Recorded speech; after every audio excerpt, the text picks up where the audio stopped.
अस्सलाम वालेकुम वरहमतुल्लाहि वबरकातुहू। दोस्तों आउं यानी हसन अब्बासी ऐं जेकर मुंहिंजो चैनल पहिरियों दफ़ो ॾिसी ऐं ॿुधी रहिया आहियो त बराए महिरबानी मुंहिंजे चैनल खे सब्सक्राइब कंदा, बेल आइकन खे क्लिक कंदा। जेकर मुंहिंजी ऑडियो पसंदि अचे त उनखे लाइक कंदा ऐं कमेंट बॉक्स में पंहिंजी राय खां आगाह कंदा। किताब जो नालो आहे सुण सने उन सी। मौज़ू इंटरव्यूज़। मुरतब निसार शाहीन। छपाईंदड़ पूरब पब्लिकेशन लाड़काणो सिंध। छापो पहिरियों 2009 ईस्वी। इंटरव्यू आहे रुबीना अबड़ो जो। रुबीना अबड़ो जी जाइ पैदाश लाड़काणे ज़िले में वाक़िअ तारीख़ी शहर गेरेलो आहे। 1991 ईस्वीअ खां संदसि रचनाऊं मुख़्तलिफ़ रिसालनि ऐं अख़बारुनि में छपबियूं रहियूं आहिनि। मौजूदा टहीअ जे शाइराउनि में खेसि मुनफ़रिद ऐं निमाया मक़ाम हासिलु आहे। सिंधी अदबी बोर्ड पारां औरतुनि लाइ मख़सूस रिसाले सरतियूं में खेसि सफ़ाए अवल जी सिंधी शाइरा तौरु शाया कयो वियो, जेको शाइरीअ में संदसि मञता जो हिकु मिसाल चई सघिजे थो। जेतोणीकि संदसि शाइरीअ जो को किताब शाया थियल न आहे, अलबत्ता मुख़्तलिफ़ अदबी रिसालनि में संदसि शाइरी जजे तादाद में शाया थियल आहे। सवाल पूरब, तव्हां लिखण जी शुरूआत कॾहिं ऐं कहिड़ी सिन्फ़ खां कई? रुबीना, मूं लिखण जी शुरूआत 1991 खां कई हुई ऐं पहिरियां वाई लिखी हुयमि। पूरब, कंहिंखां मुतासिर थी लिखियव? रुबीना, फितरत खां। पर जेकॾहिं तव्हांजो सुवाल उहो आहे त कहिड़े शाइर खां मुतासिर थी लिखियो, तव्हां शेख अयाज़ जो नालो खणंदसि।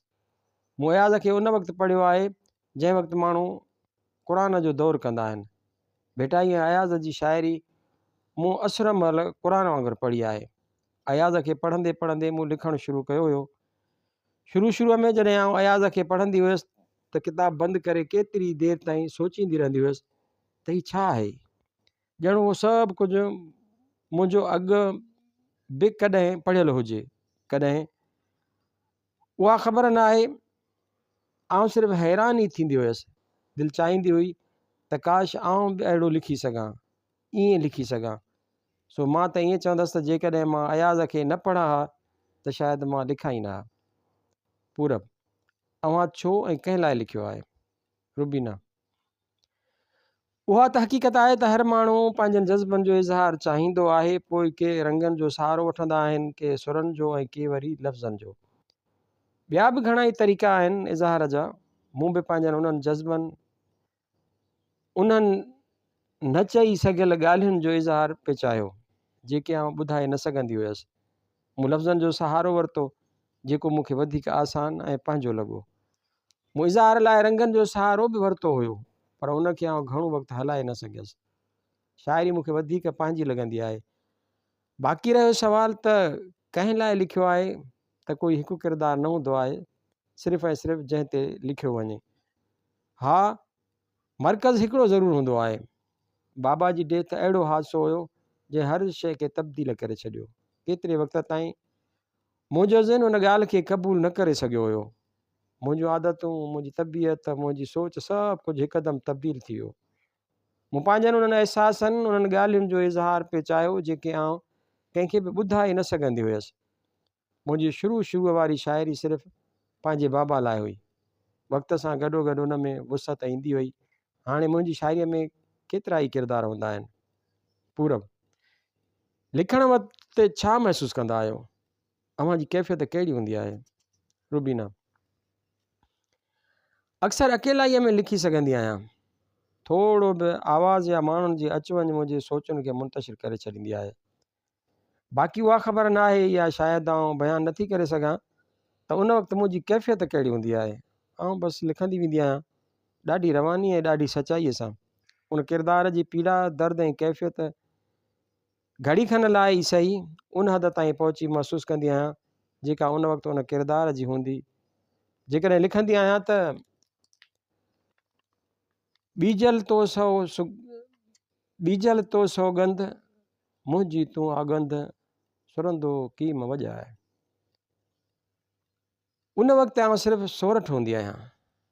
जेकॾहिं लिखंदी आहियां त आउं जनी लय जोॻियाणी थियसि हाय किथे से जोगी रमता, त उन वक़्तु आउं जोॻियाणी ई हूंदी आहियां।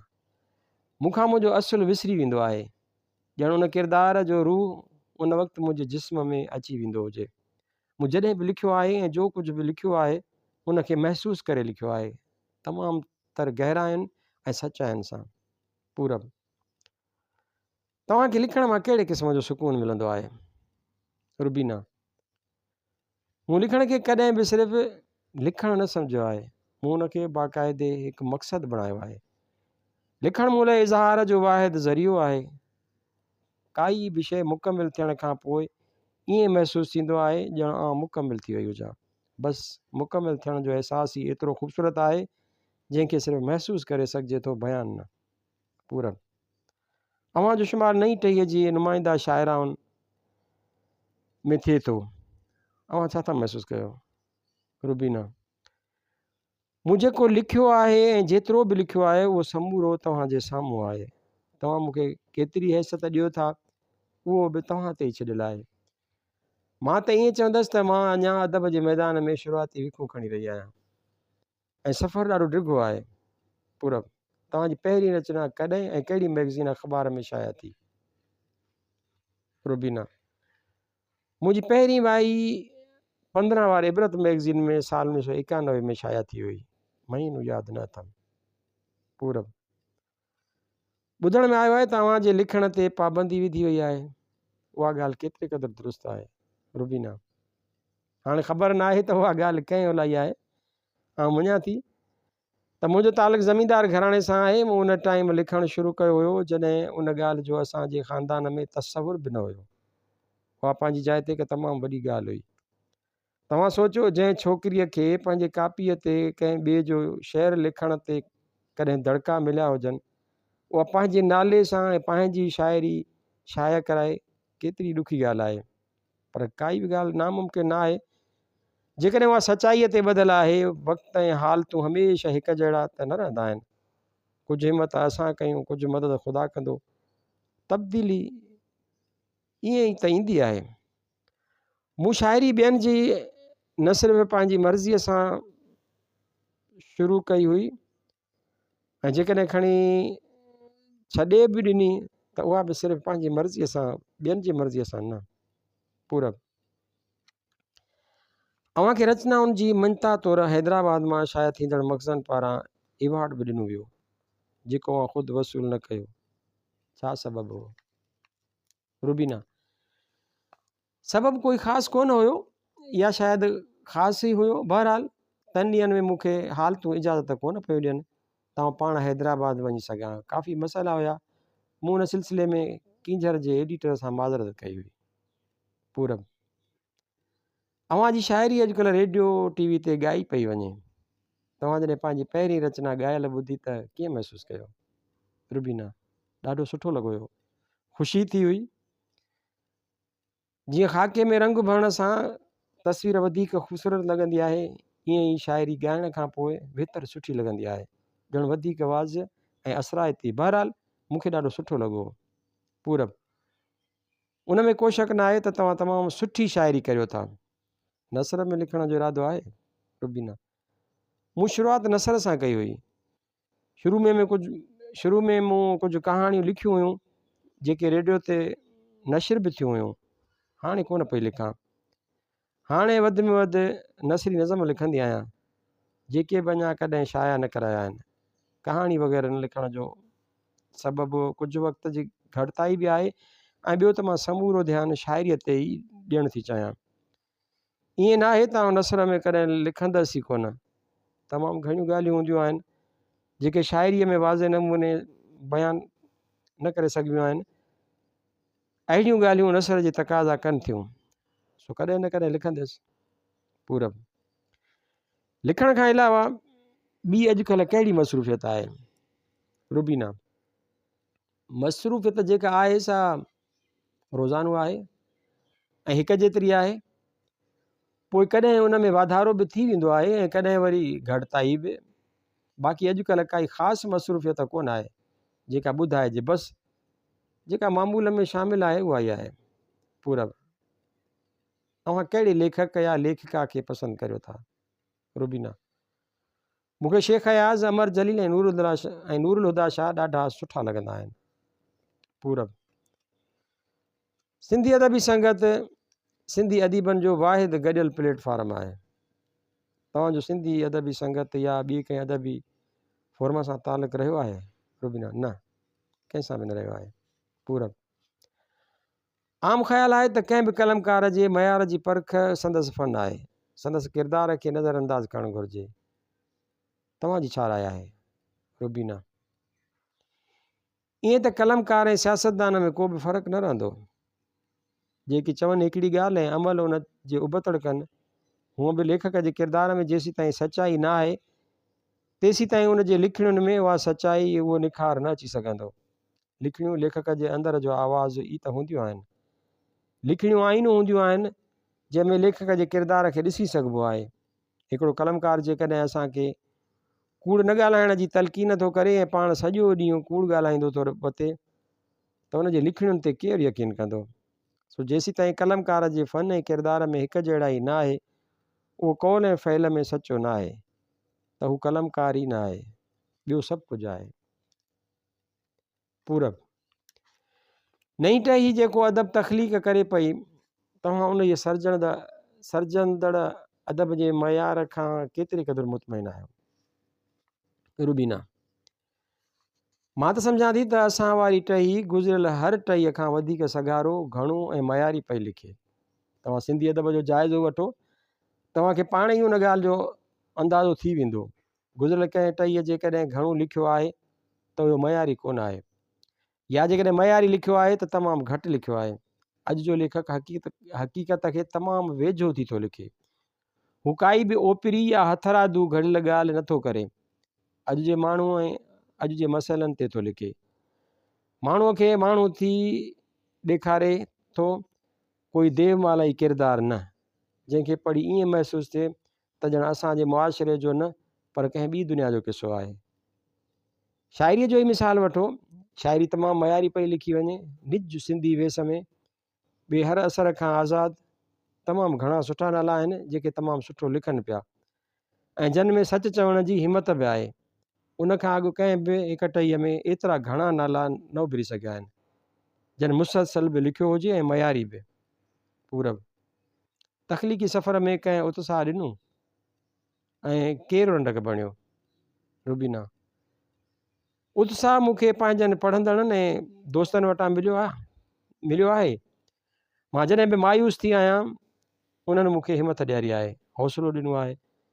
मां जेको कुझु आहियां ऐं जेतिरो कुझु आहियां सभु उन्हनि जे ई करे आहियां। बाक़ी रंडक त रंडकूं काफ़ी हुयूं, आहिनि ऐं रहंदियूं। मां पंहिंजे लिखण खे जेकॾहिं कंहिं रंडक या रोक जो नतीजो चवां त शायदि ग़लति न थींदो। पूरब नई टहीअ में शाइरीअ ॾांहुं रुझान वधीक आहे ऐं सिंध में हर टियों शख़्स शाइरी करे थो। उन जो कहिड़ो कारण आहे? रुबीना ॻाल्हि असल में छा आहे त अॼु जो लेखक हुजे या को ॿियो माण्हू कहिड़े बि नमूने शोहरत हासिलु करणु थो चाहे, ऐं उहा बि तमामु तकिड़ी, तमामु जल्दी। अॼुकल्ह लिखण बि ॼण हिकु ज़रियो थी पियो आहे शोहरत कमाइण जो। शाइरी वरी अञा बि आसान तरीक़ो आहे। तव्हांखे 2-3 सिटूं लिखी छॾियो, उबतियूं सुबतियूं भले उन्हनि में को मक़सदु, को पैगाम न बि हुजे, छपिजी वियूं त तव्हां शाइर मशहूरु थी वेंदव। पर वक़्तु सभ खां वॾो मुनसिफ़ आहे। तॾहिं त एतिरनि सारनि शाइरनि मां के चंद नाला ई हूंदा आहिनि जेके उभरी साम्हूं अची सघंदा आहिनि। बाक़ी ॿियनि जी त ख़बर ई न पवंदी आहे त केॾां विया केॾां हुया।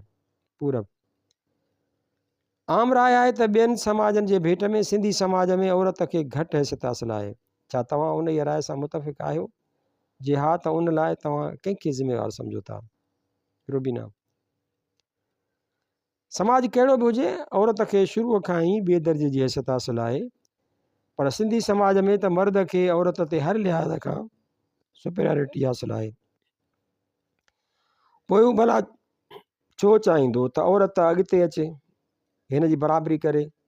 हाणे सोचण जी ॻाल्हि उहा आहे त आख़िर उन मसइले जो हल कहिड़ो आहे? सिर्फ़ु तनज़ीमूं जोड़ण या तक़रीरूं करण सां त मसइला हल न थींदा आहिनि। अमली तरफ़ बि कुझु करणु घुरिजे। तव्हां हिकिड़ो मिसाल वठो, जॾहिं बि काई छोकिरी कोई सुठो कमु कंदी आहे, सुठो लिखंदी आहे, त ॿिया मर्द हिन जी ॾाढी हौसला अफ़ज़ाई कंदा आहिनि, ॾाढी तारीफ़ कंदा आहिनि त तव्हांजी सोच तमामु ख़ूबसूरत आहे, तव्हां ॾाढो सुठो थियो लिखो, तव्हांखे हमेशह लिखंदो रहणु घुरिजे वग़ैरह वग़ैरह। पर उहो ई कमु जेकॾहिं हिननि जी पंहिंजी काई छोकिरी भेण या धीअ कंदी आहे त उहो उनखे उहा इजाज़त न ॾींदा आहिनि, सही न सम्झंदा आहिनि। ईअं छो? उते संदनि तरक़ी पसंदि सोच केॾांहुं हली वेंदी आहे। तमामु घटि मर्द आहिनि, तमामु ई घटि, जेके वाक़ई बि सचा आहिनि। पंहिंजे कौल ऐं अमल में अक्सरियत त ॾेखार करण वारनि जी आहे। पोइ मसइलो कीअं हल थींदो? मूंखे ॾाढो सुठो लॻंदो आहे जॾहिं अणपढ़ियल हुजण जे बावजूदि कोई तमामु ज़ईफ़ ऐं माली हालत में बिल्कुलु ग़रीब शख़्स पंहिंजे धीअ खे स्कूल छॾण लाइ ईंदो आहे। तॾहिं आउं सोचींदी आहियां त असल में ॼट या जाहिल अणपढ़ियल शख़्स न हूंदो आहे, पर जाहिल या ॼट उहो शख़्स आहे जेको तमामु घणो पढ़ियल हुजण जे बावजूदि तमामु महदूद ऐं नंढड़ी सोच रखंदो आहे। पढ़ियल लिखियल हुजण जे बावजूदि पंहिंजनि औरतुनि खे तालीम खां परे रखंदो आहे। हू पाण त शहर मां कंहिं पढ़ियल लिखियल ग़ैर सिंधी औरत सां शादी करे ईंदो आहे, पर पंहिंजे औरतुनि खे ॼाणी वाणी अणपढ़ियल रखंदो आहे। तव्हां ॻोठनि में वञी ॾिसो, तव्हांखे अहिड़ा केतिरा ई मिसाल मिलंदा। असल में उहो ई शख़्स आहे अॼु जे तरक़ी याफ़्ता दौर में बि सिंधी औरत जे तमामु पुठिते ऐं अणपढ़ियल हुजण जो सबबु। न त सिंधी औरत कंहिं बि लिहाज़ खां दुनिया जी ॿी औरत खां घटि कोन आहे। हिनखे अॻिते वधण या पंहिंजी हैसियत मंझराइण जो मौक़ो ई नथो ॾिनो वञे, पर जॾहिं बि खेसि मौक़ो मिलियो आहे हिन पाण मंझरायो आहे। तारीख़ गवाह आहे ऐं हाल अखियुनि आॾो। माहवार पूरब, अक्टूबर 1996 ईस्वीअ में छपियल।